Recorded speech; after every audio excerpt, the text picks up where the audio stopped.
Bueno, ¿todos ven las diapositivas? Perfecto.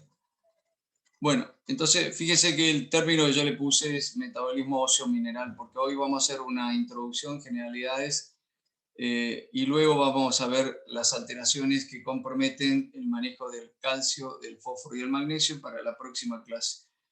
Eh, Como verán, son estos tres electrolitos son muy importantes porque son esenciales para muchos procesos y para el mantenimiento justamente de la supervivencia. La regulación de la homeostasis del calcio y del fósforo principalmente depende de tres hormonas. Estas hormonas se las denomina calciotropas o calciotrópicas, que son la paratormona, la vitamina D o calcitriol, después va a quedar las siglas, por eso le he colocado acá, y la calcitonina.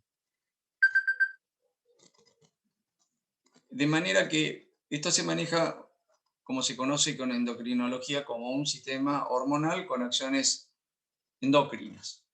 Estas hormonas calciotrópicas tienen sus efectos en órganos blancos, que son el riñón, el intestino y el hueso. Y de esta forma van a determinar el contenido corporal de estos tres minerales. Desde el punto de vista, entonces, del sistema homeostático de la acción de estas hormonas calciotrópicas, tenemos las hormonas, que es el componente modulador, los órganos blancos, el efector, la concentración en sanguínea, que es el componente regulador. Esto nada más que para lo que acabo de decirle, cómo existe una interacción entre la acción de las hormonas y entre sí, la acción de la paratormona en relación con el calcitriol y el calcitriol con la calcitonina, las ambas, entonces tienen un órgano efector, riñón, intestino, esqueleto, y un componente regulador, que es el nivel sanguíneo de calcio, fósforo y magnesio en suero, y esto crea un sistema de retroalimentación, justamente como yo le comentaba, que se conoce justamente en endocrinología como función de estas hormonas. Vamos a empezar primero a hablar de la hormona paratiroidea. La hormona paratiroidea o también paratormona es un polipéptido, es secretado por las glándulas paratiroideas. Ustedes saben que desde el punto de vista anatómico, ubíquense en el cuello, tenemos la glándula tiroidea y en cada punta de las glándulas paratiroideas, en su parte posterior, se encuentra una glándula paratiroidea. Son 4. Las mismas, fíjense, tienen un estímulo. ¿Y cuál es el estímulo para la liberación de la paratormona? El descenso del calcio iónico plasmático. Yo ya creo que les comenté en la clase anterior que el calcio lo podemos encontrar o unido a la alúmina, casi el 50%, 45-50%, también formando con otras sales, y mucho menos es estrecho el nivel que encontramos en plasma, que es el calcio iónico. Pero este calcio iónico es el que va a tener la acción biológica. Y a su vez, el calcio iónico es detectado por la paratormona. Bueno, durante mucho tiempo sabíamos que había un umbral que rápidamente era captado ese descenso del calcio. Hasta que luego se pudo detectar que existe un receptor sensor del calcio que es expresado en la membrana de la célula paratiroidea, que pequeños cambios o descenso en el calcio ionizado van a dar como respuesta un estímulo con aumento de la producción y secreción de la paratormona. La paratormona tiene, entonces dijimos descenso, o sea, hay una disminución del calcio iónico. Entonces, por lo tanto, la función de la paratormona es aumentar el nivel del calcio. Y esto lo realiza a través de tres mecanismos: aumentando la reabsorción a nivel óseo, o aumentando la absorción a nivel intestinal. ¿Por qué? Porque a su vez estimula la liberación de calcitriol a nivel renal y aumentando la reabsorción tubular tanto en túbulo distal como colector.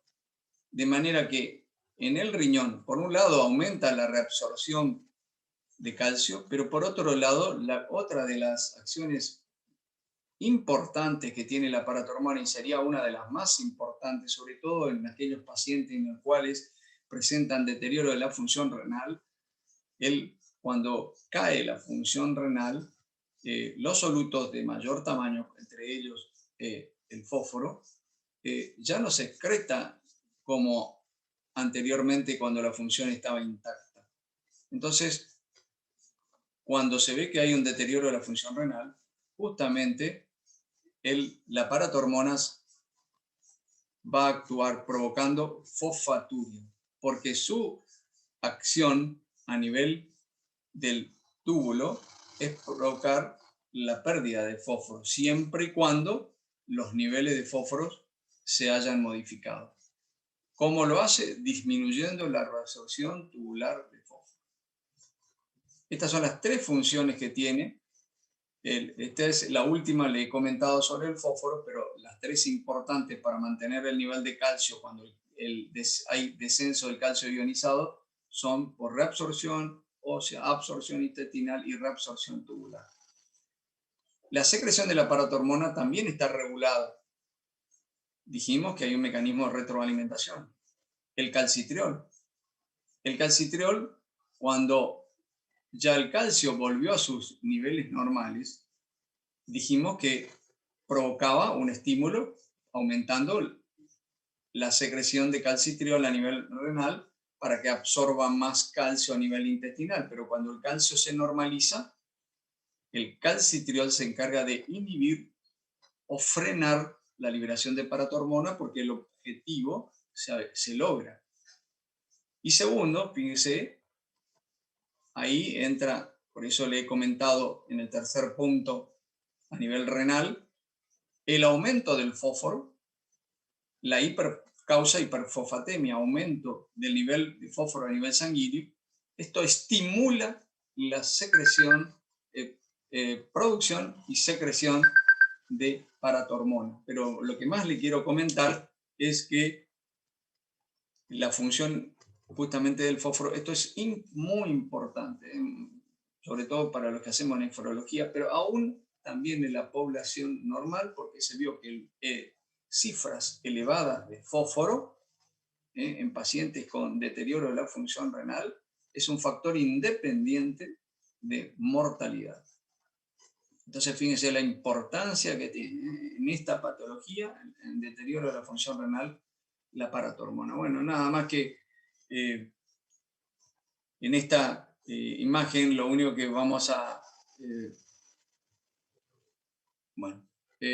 es para ver justamente cómo a nivel está la producción de paratormona, se secretan las vesículas, aumenta la producción, la transcripción y producción de de paratormona. La paratormona a través de pequeñas vesículas llegan a la membrana externa y ahí son secretadas.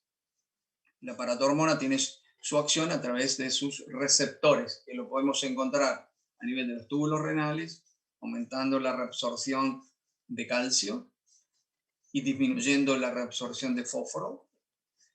A nivel óseo, provocando...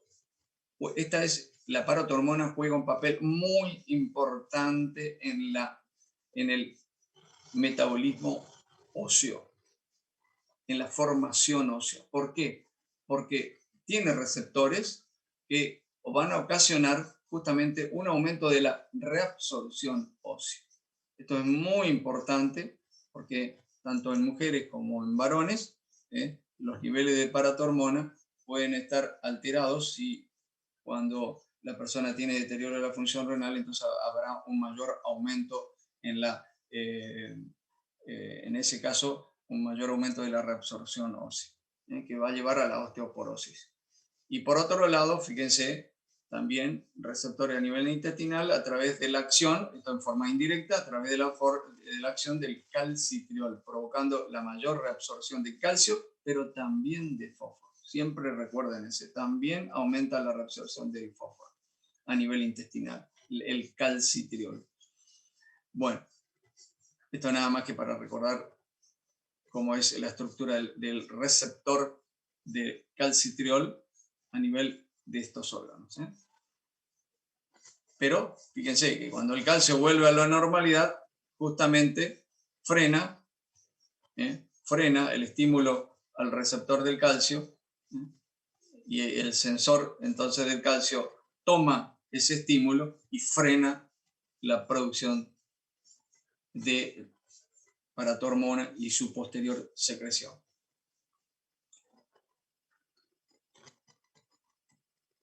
Bueno, es nada más que para demostrarle que justamente los osteoblastos tienen justamente receptores a la acción de la acción que tiene la paratormona a nivel óseo, provocando, fíjense, luego por estimulación la formación de osteoclastos y empieza entonces el mecanismo de reabsorción. Por un lado tenemos la reabsorción, y fíjense cómo la vitamina D, luego con la paratormona, empiezan a jugar muy importante para luego la nueva formación de hueso, ¿no? Esto ocurre día a día. Este remodelado óseo en una persona ocurre día a día. De manera que si yo tengo un aumento de la reabsorción y menor formación de masa ósea, me va a llevar a un proceso de descalcificación, que primero lo conocemos como osteopenia, pero si esto se prolonga, me va a dar lo que se conoce la patología como osteoporosis. La osteoporosis y la persona que sufre osteoporosis tiene mayor riesgo de presentar fracturas porque se ha modificado la estructura de la masa ósea. Eso es lo que tenemos que recordar. Bueno, ahora vamos a hablar del calcitriol. El calcitriol, dijimos que es la forma activa de la vitamina D. Tiene su acción porque se une a un receptor de vitamina D, que la presenta en la mayoría de los tejidos, y de esa forma va a actuar en la homeostasis del metabolismo fosfocálcico. Y también actúa sobre los 3 órganos efectores, a nivel intestinal, estimulando la absorción de calcio y fósforo. Nunca se olvide, no solamente de calcio, sino también de fósforo. Riñón aumenta la reabsorción tubular de calcio y fósforo, pero lo que predomina, no es tan así lo del fósforo, lo que predomina es que aumenta la reabsorción tubular de calcio a nivel distal y del colector, como habíamos comentado hoy, y prácticamente sobre el fósforo va a actuar de acuerdo al nivel de fósforo. Va a ligeramente reabsorber, que es mínima, va a mantener la reabsorción del fósforo hasta el nivel necesario, pero fíjense que lo que se reabsorbe del fósforo a nivel de todo el túbulo está entre el 85% y el 95%, pero todo esto depende del nivel justamente del fósforo sanguíneo. Bueno, también, y a nivel óseo, favorece la reabsorción ósea, como les he comentado, ustedes han visto la figura, aumentando la calcemia de esa forma. Este es el mecanismo por lo cual la paratormona actúa a nivel óseo para tratar de mantener el nivel de calcio iónico en suero. Y también, recuerden, que también va a aumentar un poco el fósforo, porque siempre que actúa a nivel de la masa ósea libera calcio y fósforo. En las glándulas paratiroideas, el calcitriol va a actuar, el calcitriol tiene su receptor. Entonces ya vamos viendo que la célula paratiroidea tiene, por un lado, el receptor sensor del calcio, que va a censar el nivel de calcio iónico en suero, y también tiene el receptor de la vitamina D. De manera que el calcitriol, en un efecto de retroalimentación negativa, como decíamos, va y actúa sobre su receptor y esto causa una disminución de la síntesis de paratormona, pues se alcanzó el nivel de calcio que se buscaba.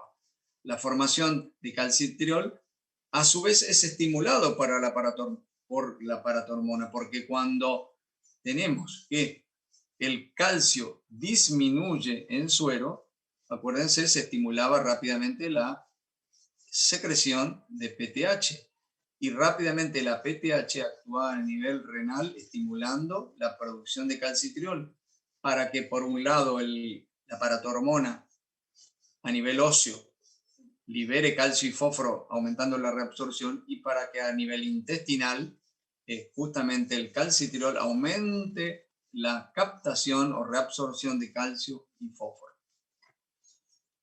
Esto es muy importante, ¿eh? La formación de calcitriol se estimula entonces, como le acabo de decir, por la paratormona, pero se ve inhibida por la acción de una cuarta hormona. Este es el adelanto, ¿eh? Esto es lo nuevo, el sistema biológico llamado FG23 cloto. Ahora van a entender bien, porque lo voy a explicar bien, porque quiero que entiendan este tema, tienen que saberlo, ¿eh? Y posiblemente otro que inhiba la producción de calcitriol sería el aumento del fósforo. Entonces, fíjense la acción de la hiperfosfatemia, que en pacientes con deterioro de la función renal se empieza a elevar si uno no adecua la dieta. Y se aumenta el fósforo. Le dije que por un lado la hiperfosfatemia es un factor independiente de morbimortalidad cardiovascular. Por otro lado, el fósforo elevado me va a causar un estímulo a nivel de la paratormona, a nivel post-transcripcional, de manera, ya se hizo la transcripción de la preparatormona, que forma parte luego de la vesícula, bueno, actúa a ese nivel, provocando la mayor secreción de paratormona. Y por otro lado, esa es una acción directa que tiene el fósforo. Una acción directa que tiene el fósforo, acuérdense de eso. Bueno, esto es nada más que para ver la acción del calcitriol. Ahora ya vamos a tocar el tema de la vitamina D, pero la principal función que tiene es a nivel intestinal, reabsorbe el calcio de la luz intestinal, lo une a una proteína, luego lo lleva a la membrana vasolateral y lo elimina hacia el intersticio para que sea captado por los capilares que acompañan a el intestino, ¿cierto? Eso es por un lado. Y por otro lado, entonces, como dijimos también, fíjense cómo luego va el calcio, va a la sangre, y ahí empezamos a tener una serie de... acá viene la importancia de la vitamina D, que ahora le voy a explicar mejor. Entonces, la vitamina D. Dijimos que la forma activa de la vitamina D es el calcitriol, que recién le acabo de nombrar.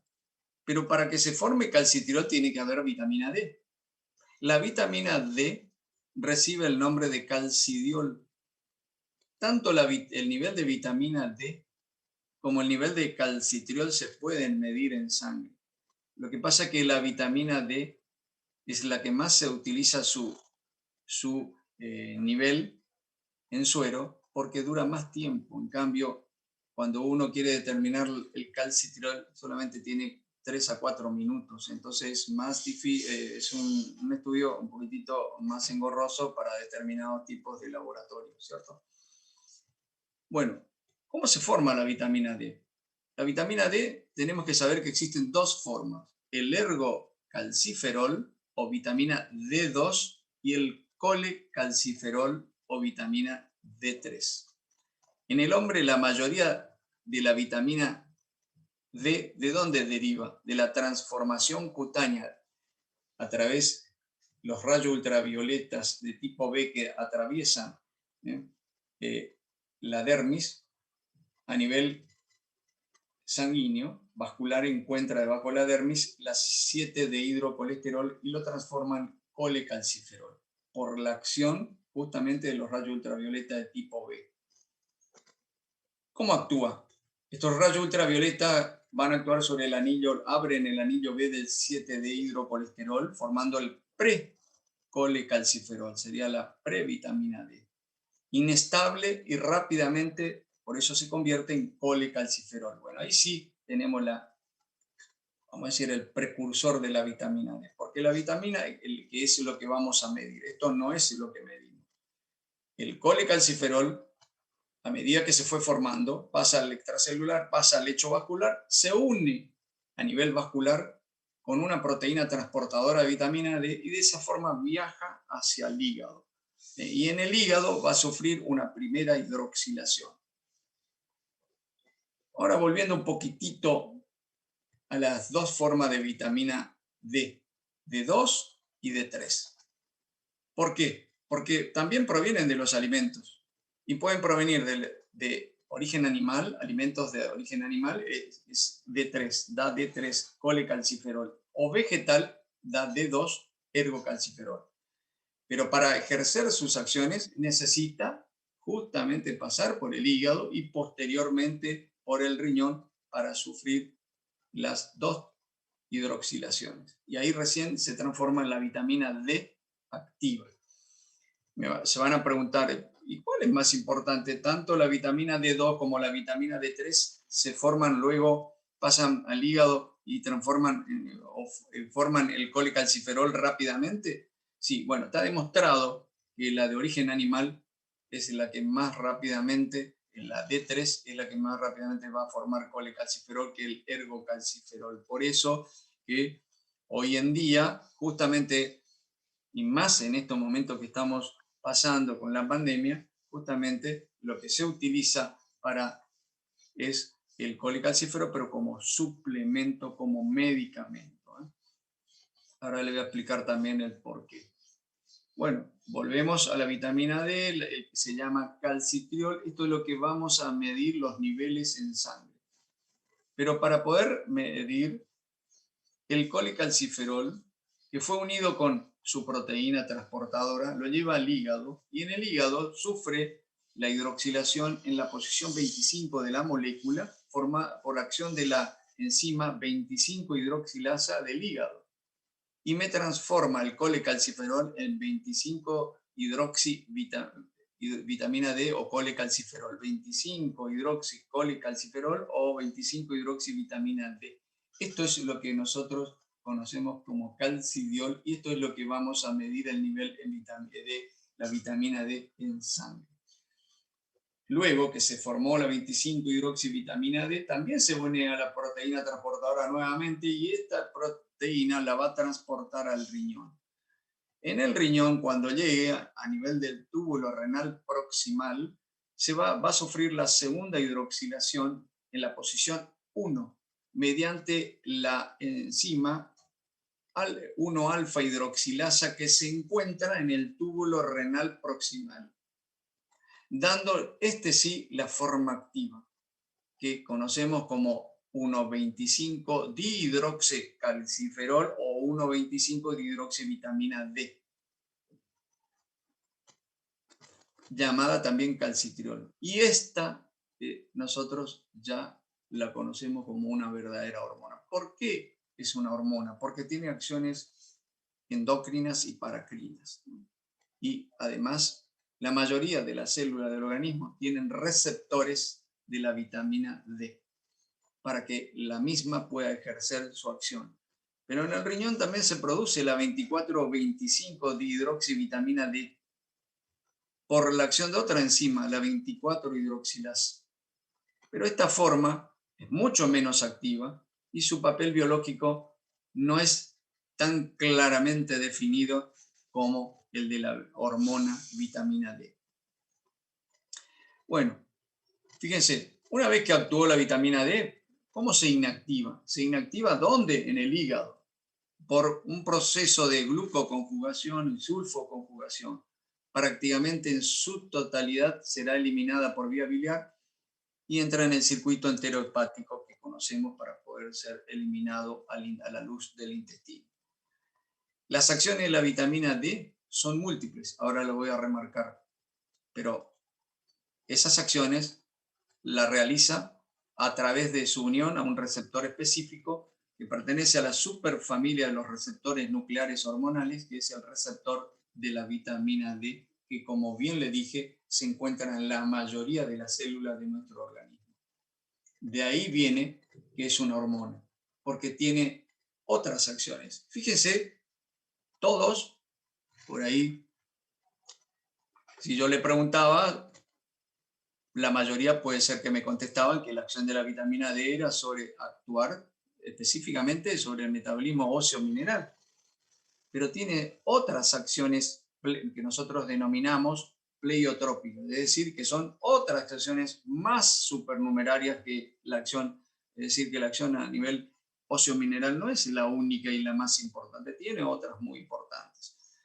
Sabemos que aumenta la absorción a nivel del calcio a nivel intestinal, que va transportada por una, estimula la misma proteína y la va a transportar desde la absorción a nivel intestinal para llevarla al hígado.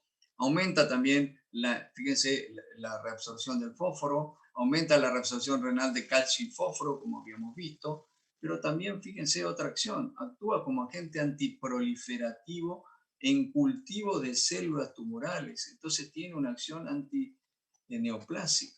Esto es muy importante, ¿eh? Induce su diferenciación y aumenta la apoptosis de las células tumorales. Y la otra función no menor es la que actúa a nivel del sistema inmune. Y esta es la que hoy nosotros estamos haciendo mucho hincapié en esta infección por el virus coronavirus, SARS-CoV-2. Porque induce la diferenciación de monocitos a macrófagos, porque aumenta la tasa de fagocitosis, aumenta la producción de enzimas lisosomales, disminuye la producción de interleuquina 2.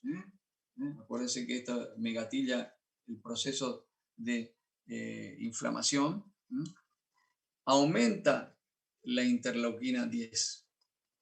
Pero también, fíjense, tiene otras acciones. Inhibe la proliferación y diferenciación de queratinocitos de la piel, reduce la actividad de la renina. Fíjense, esto actúa a nivel del manejo de la regulación de la presión arterial. Esto es un dato muy importante. Por eso que muchos pacientes que tienen buenos niveles de vitamina D no tienen la actividad muy estimulada como tienen otros pacientes de la renina, que la renina forma parte del sistema renina, angiotensina, aldosterona.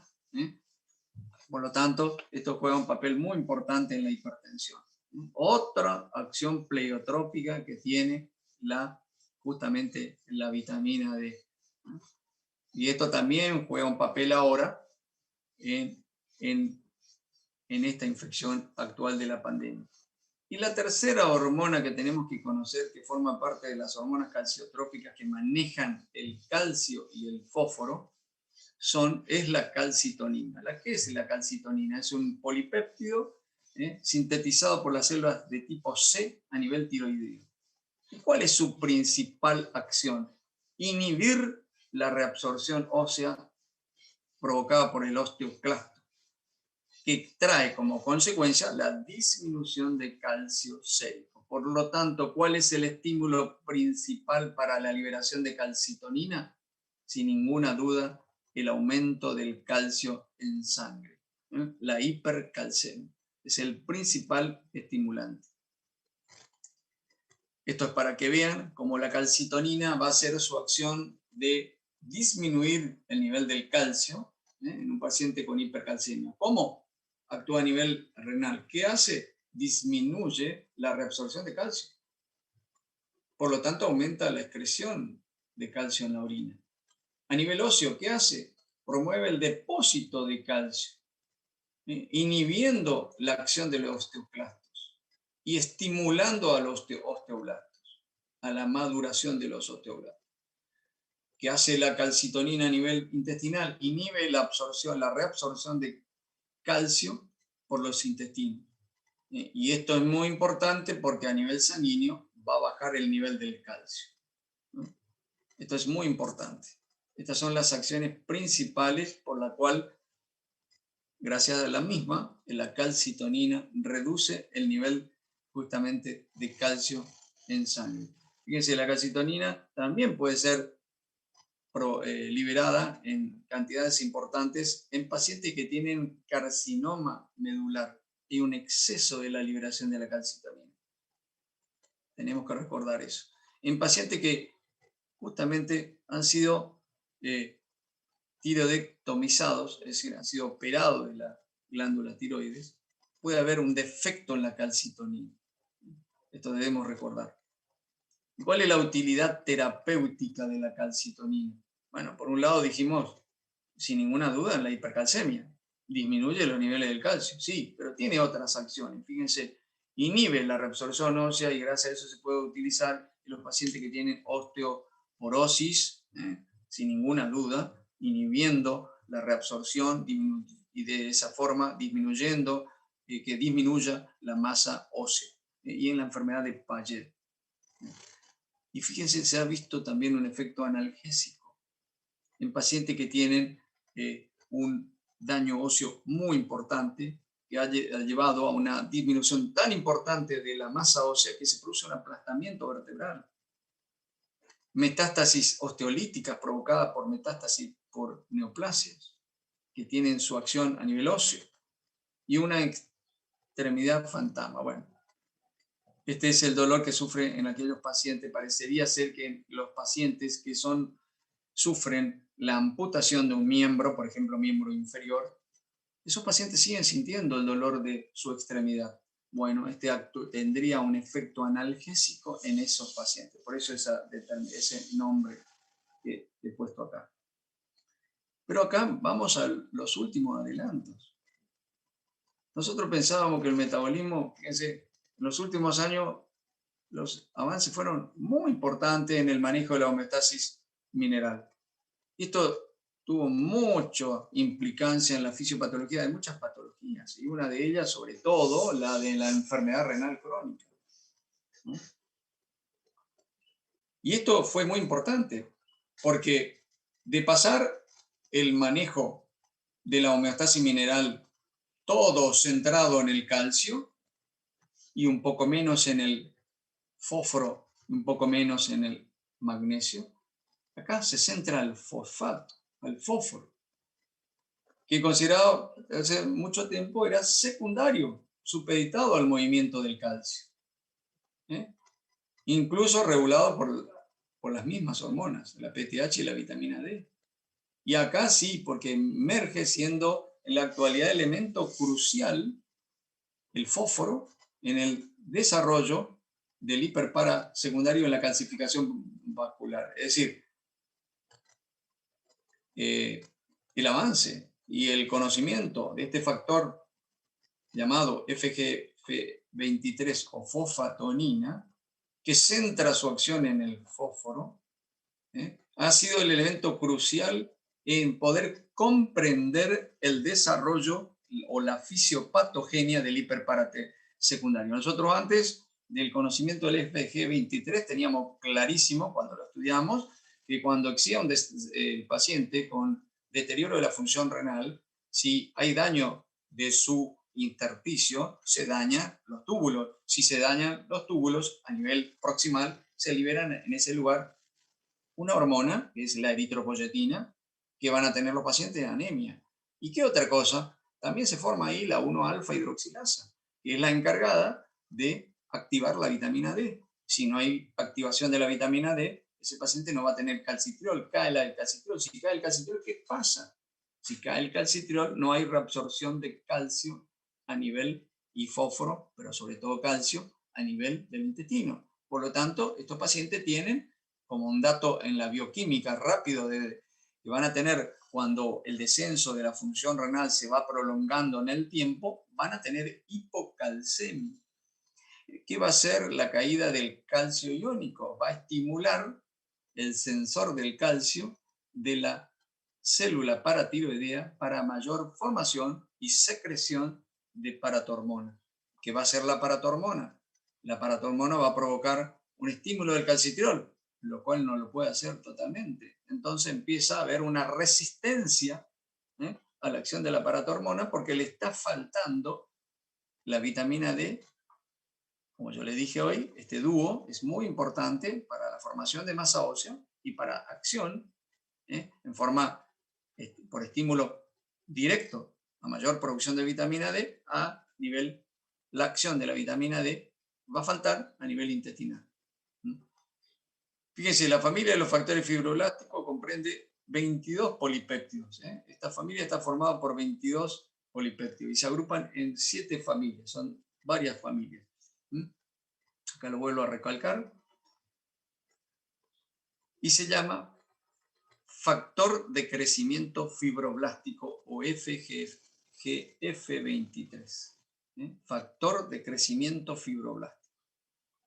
Para realizar su acción, el FG23 necesita unirse a su receptor, pero para poder unirse a su receptor, fíjense, toda esa familia que le nombré de los factores fibroblásticos, toda esta familia tiene varios grupos, pero la mayoría de los grupos de la familia de los factores fibroblásticos usan como cofactor a la heparina.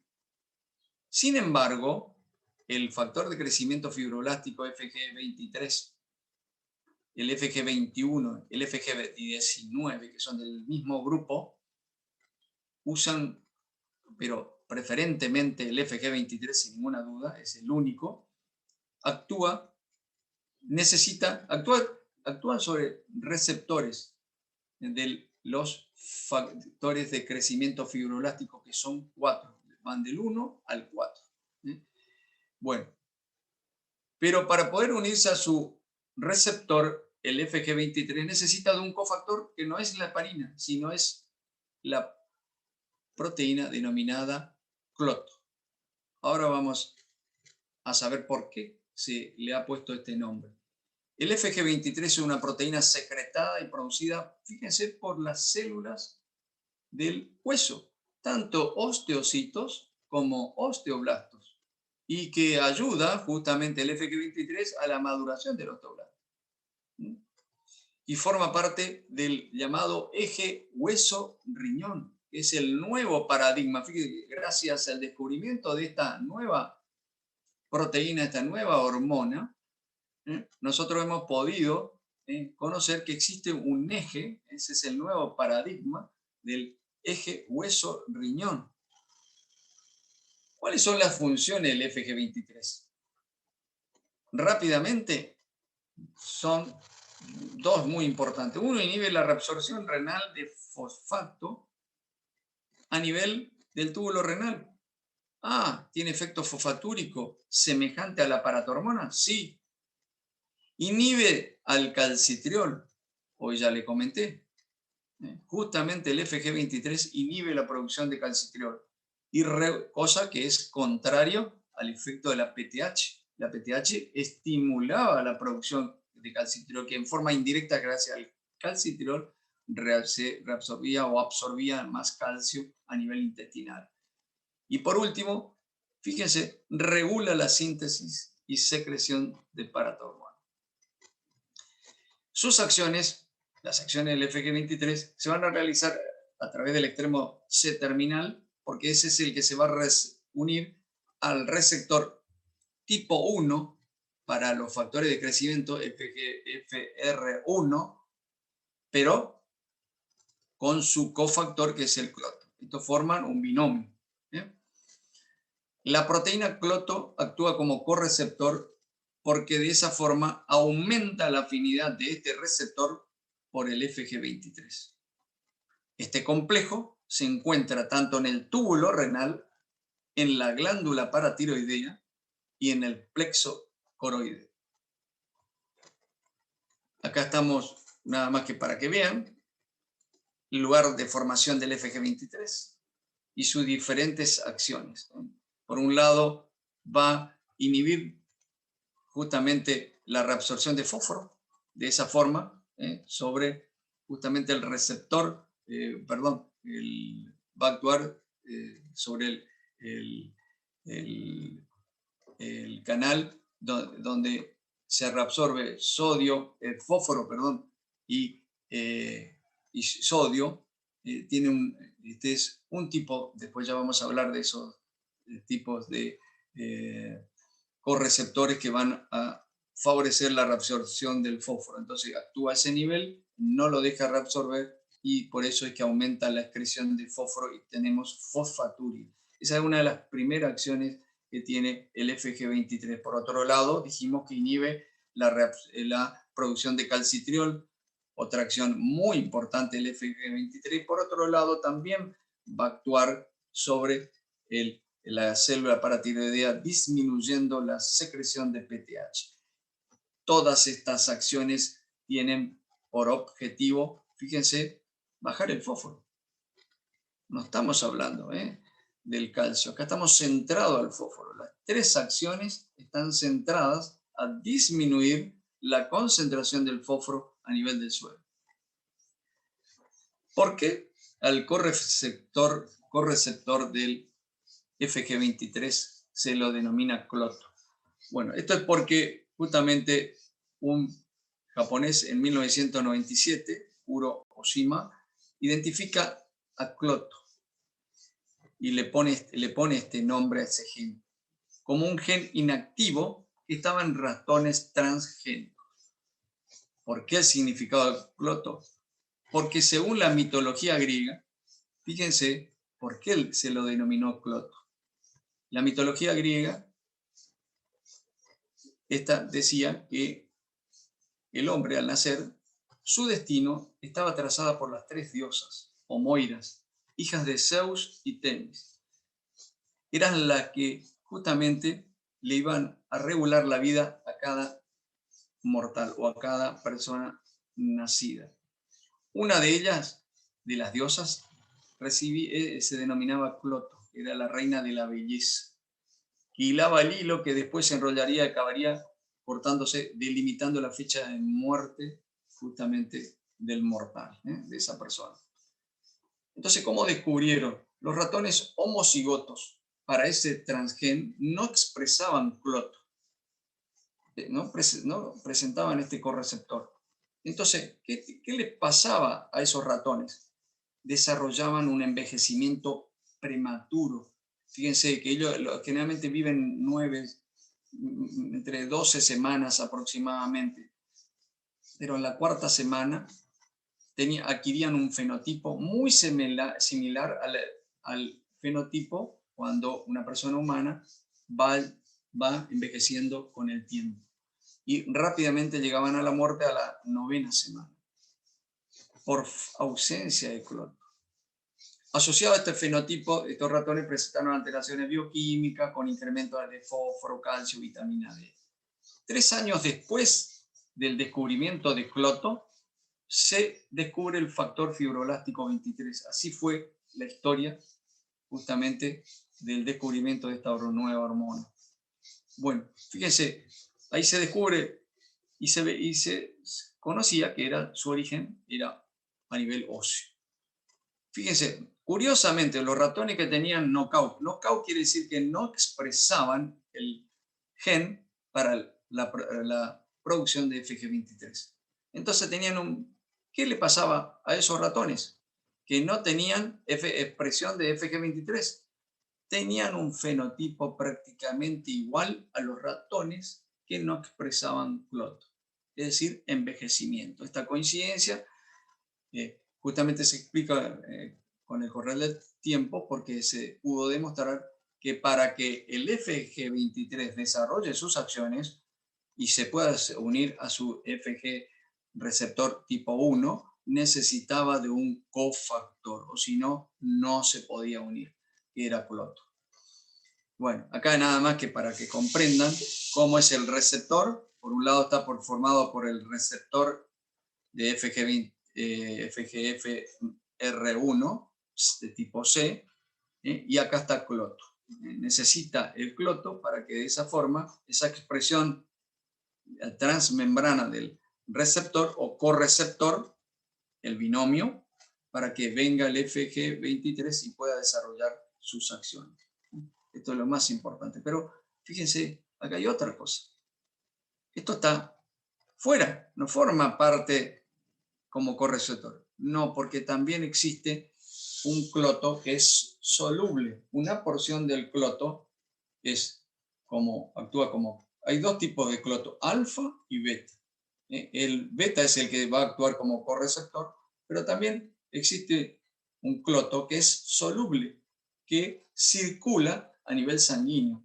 Y se vio que este es el factor saludable para los vasos sanguíneos. Este es el que me va a mantener con una vida saludable y un vaso saludable, y me va a mantener en el tiempo. Es como justamente un rejuvenecimiento, es el que logra el rejuvenecimiento o mantenimiento en el tiempo de nuestros vasos sanguíneos. Fíjense la importancia que tiene.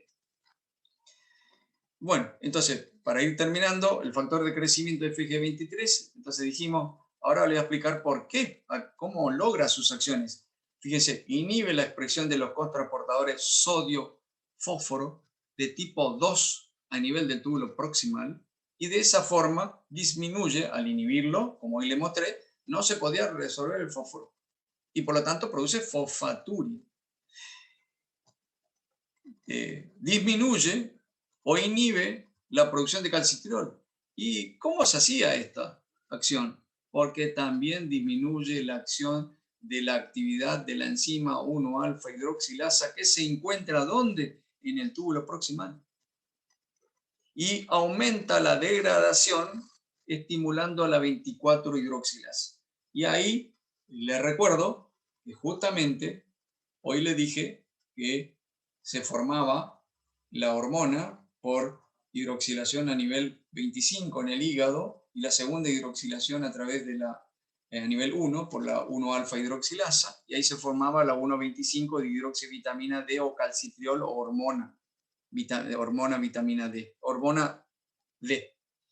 Pero también sufre la degradación por una enzima que es justamente la 25 hidroxilasa. ¿Qué hace el FG23? Aumenta el nivel de la 24 hidroxilasa, de esa enzima, que va a degradar.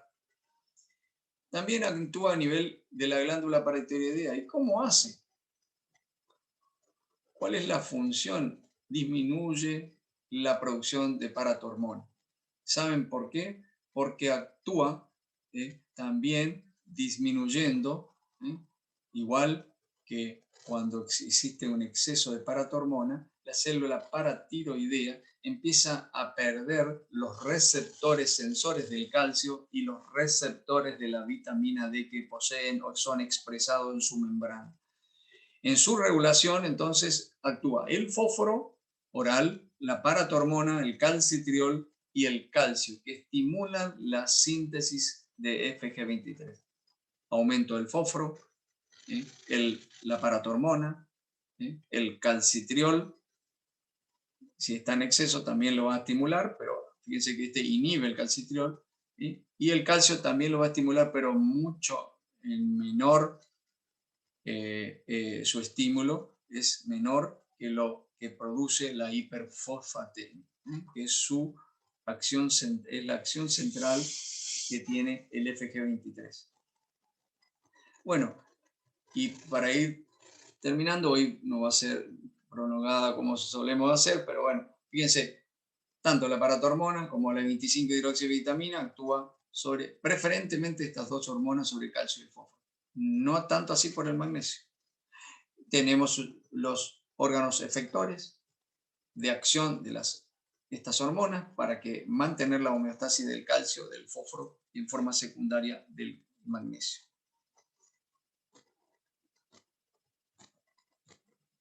Mire qué importante es esto. El calcio en los tejidos, en el hueso está el 99% del calcio.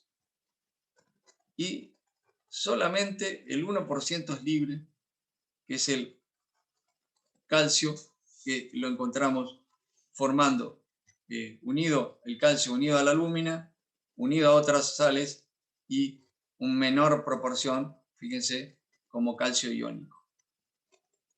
El 1% está entre el extracelular y el intracelular.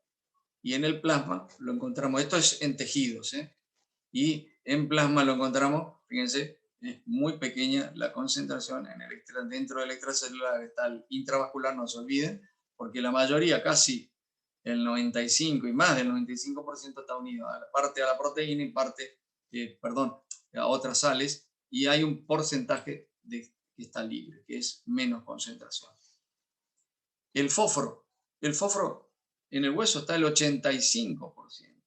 El 15% solamente está entre el extracelular y el intracelular, y lo encontramos 12% unido a proteínas, y de lo que estamos hablando, lo que está dentro del plasma.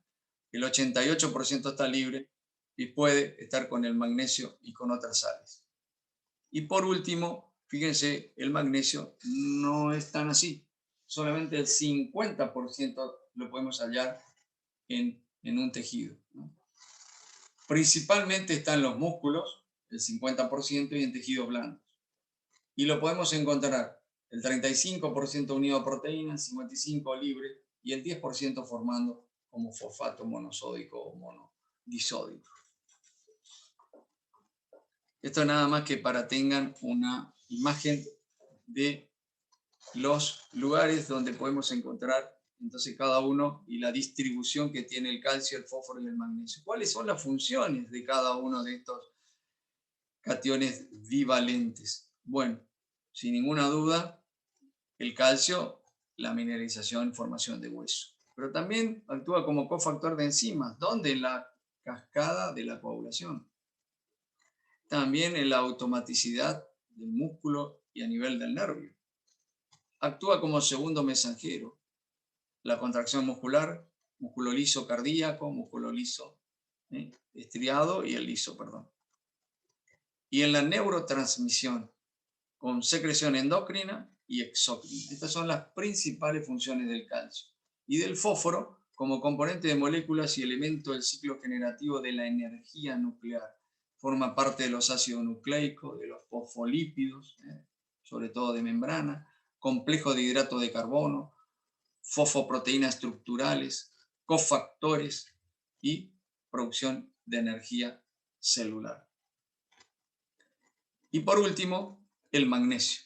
Es un cofactor de todas las reacciones que involucra el ATP y forma parte de la bomba de membrana que mantiene la excitabilidad eléctrica.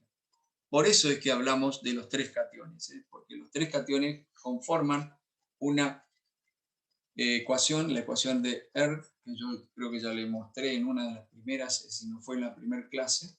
Por lo tanto, su nivel forma parte de esa ecuación, manteniendo evitando la excitabilidad eléctrica, la hiperexcitabilidad, perdón, manteniendo la excitabilidad dentro del rango normal, tanto de células musculares como células nerviosas.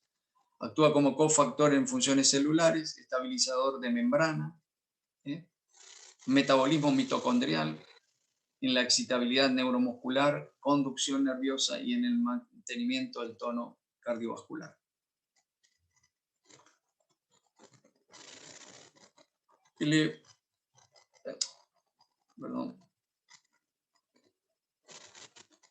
Fíjense, esto es nada más que la resorción ósea, recalcar la acción de la paratormona.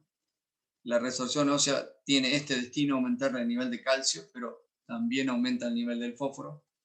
Para lo que hacemos y tratamos pacientes con función renal, eso es un factor negativo, y forma parte, sin ninguna duda, junto con la vitamina D, en la formación de nueva masa ósea. Por lo tanto, actúa preferentemente en la homeostasis del calcio, a través de la reabsorción, tratando de mantener el nivel de calcio. Y el osteoblasto tiene un receptor para la paratormona. Hoy le comenté, pero fíjense, el osteoblasto no tiene receptor para la PTH. Bueno, fíjense, ahora solamente le di, pusimos cuáles son las hormonas que actúan en el manejo del mantenimiento de los niveles de calcio y fósforo, fundamentales para el metabolismo óseo mineral. Vieron que yo le he recalcado tanto en cuanto a las funciones del calcitriol, de la paratormona y ahora del FG23. ¿Y en qué momento aumenta el FG23? Fíjense, teníamos muchas patologías a nivel congénito que no se conocía por qué existía en esos pacientes justamente un mal manejo del fósforo. Y generalmente estos pacientes tienen un trastorno en el gen justamente productor que lleva a la producción del FG23, que provoca un incremento en su acción y esto es lo que provoca defectos, justamente muchas patologías, después ya lo voy a nombrar en la próxima clase, en muchas de las patologías que lleva a trastorno de la formación ósea con deformaciones óseas y muchos efectos secundarios en estos pacientes desde el nacimiento. Por lo tanto, no se conocía cuál era el mecanismo y hoy se sabe que es la liberación en exceso del FG23. Por eso fue un gran descubrimiento y un dato muy importante para justamente conocer el metabolismo óseo mineral. Por eso no podíamos dejar afuera. Y fíjense, tanto el FG23, cuando ni bien la función del riñón empieza a declinar, ya empieza a elevarse el FG23. ¿Y cuál es su acción? Pero también cuando cae la función del riñón, aumenta la paratormona. Sí, es verdad, porque los dos tienen como acción tratar de disminuir la reabsorción de fósforo y a su vez eliminar el fósforo, que yo le comentaba que nosotros tenemos moléculas pequeñas, de mediano tamaño y más grandes. Bueno, dentro de las moléculas de moderado a mayor tamaño está justamente el fósforo. Por lo tanto, estas tienen ya dificultad en la excreción a nivel renal, de manera que si la función se deteriora, empieza a acumularse el fósforo en estos pacientes y fíjense, ya de por sí el fósforo empieza a gatillar la producción de paratormona, pero la producción de paratormona no se da hasta que el filtrado caiga de 60%. En cambio, el FG23 con pequeñas modificaciones de la función renal, ya tenemos, en ese caso, ya tenemos una subida. Entonces cae la función del riñón, empieza a deteriorarse la función y empieza a elevar el FG23, por un lado.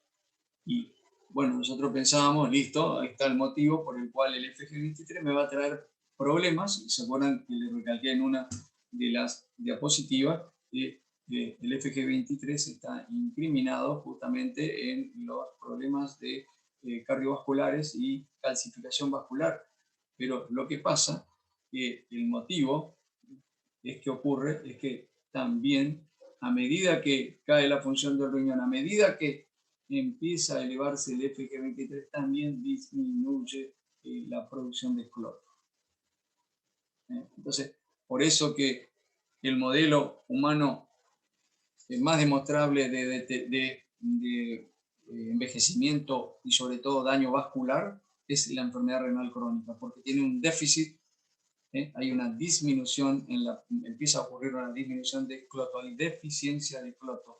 ¿Qué le dije yo? El cloto, justamente una de sus funciones es rejuvenecer con cada remodelado que ocurre diariamente de la pared vascular y mantener justamente su pared vascular saludable. Bueno, no haber cloto y haber un aumento del FG23, van a haber un aumento del fósforo y el producto fosfocálcico, todo esto va a llevar en forma conjunta a la calcificación vascular y por eso lleva al envejecimiento. Eso es justamente el paciente con enfermedad renal crónica es justamente lamentablemente, dentro de los estudios de investigaciones del humano, es justamente el ejemplo del deterioro rápido y envejecimiento vascular. Por eso van a la arteriosclerosis y a la aterosclerosis.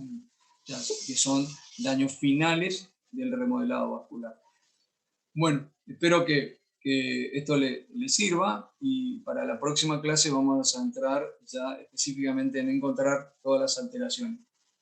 Eh, eh, me están haciendo una pregunta sobre el segundo parcial. Miren, todavía no vamos a tener el segundo parcial porque me queda esta clase y luego nos queda una clase de síndrome edematoso y la última clase va a ser de alteraciones genéticas que comprometen el manejo hidroelectrolítico a nivel renal.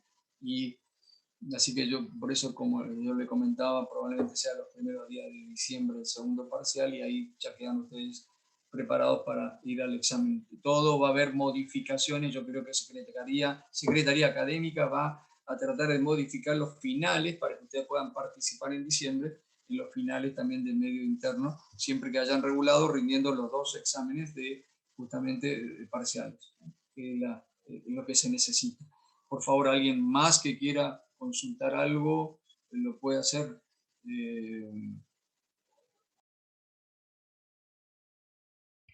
Doctor, ¿qué tal? Yo le quería hacer una pregunta. Yo y mi compañero le mandamos nuestra monografía de hipercloremia. Le pregunto porque vio que usted nos había contado que probablemente no nos llegue su respuesta si nos respondía desde el campus o su correo. Está hablando con el micrófono silenciado, doctor.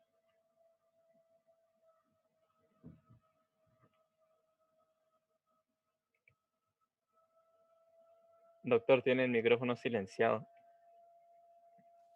Le quiero comentar de que le agradezco que me hayan recordado este tema porque hay un alumno que va a hacer una revisión de las alteraciones hidroelectrolíticas y sobre todo electrolíticas que podemos encontrar en el COVID.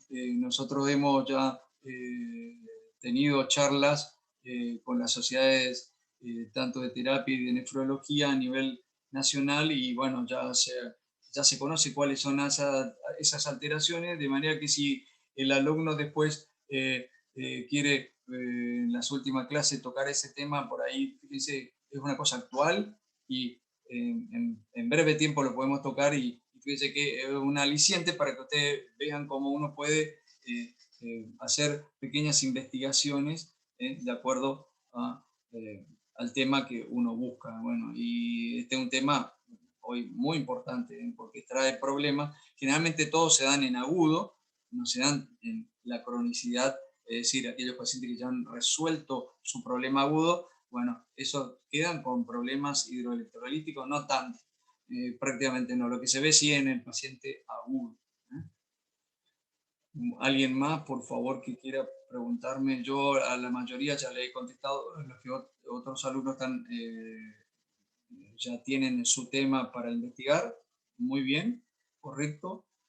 Y aquellos que vayan desarrollando la revisión o monografía y la quieran presentar, me lo envían por correo electrónico y yo ya lo voy guardando de manera que ya lo tengo en cuenta que ya lo presentaron, así que no hay ningún problema si lo quieren adelantar.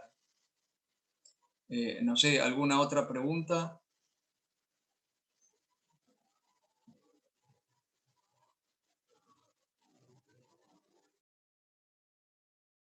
Disculpe, doctor, ¿hasta cuándo se puede entregar la monografía? Y no, la monografía tienen tiempo hasta el segundo parcial.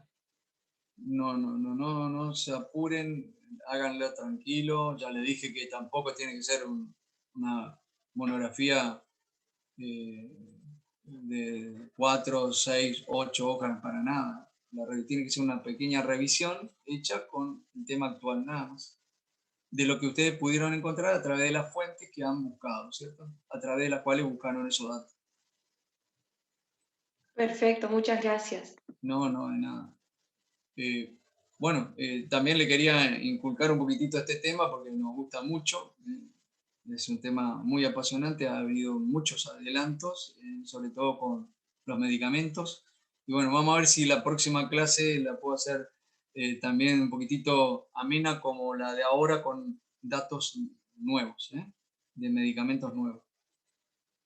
Bueno, muy bien. Si no hay más preguntas, entonces nos vemos el próximo miércoles. ¿Listo? Hasta luego, entonces. Gracias, que pasen doctor. bien. A cuidarse, por favor, a cuidarse. Estamos en las 2 semanas claves de contagio. Por favor, estamos nosotros teniendo tremendos problemas, muy graves. Por favor, a cuidarse, ¿eh? Y cuidar la familia de cada uno, por favor. Bueno, Gracias. muy bien. Hasta luego. Hasta luego. Chao. Hasta luego, doctor. Gracias. Hasta luego. Hasta luego.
diagnósticas o terapéuticas que sean